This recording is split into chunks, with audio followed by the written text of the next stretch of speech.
Καλημέρα παιδιά, εδώ ο Μάστορας Σαλίμ βγάζει ψωμί, χωριάτικο, πρωί. Ναι. Τελείωσες Μάστορα, το βγάλες όλο ψωμί.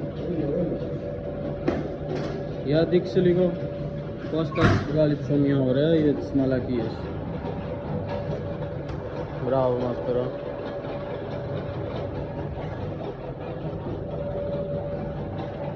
Αυτός είναι ο μεγάλο Μάστορα από Αίγυπτο.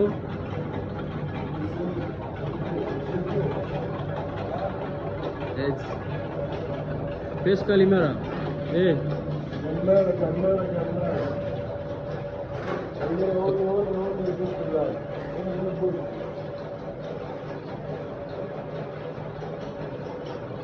Εντάξει, μέχρι εκεί θα πάρουμε κορούτσια τώρα.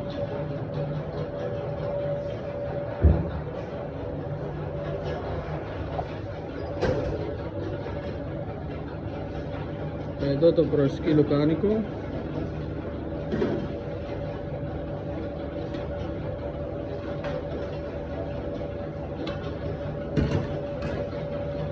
Να κάνουμε και μετά λοκμάδες.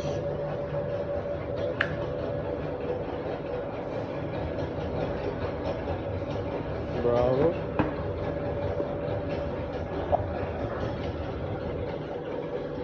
Και εδώ περνελί, μπράβο με αυτό.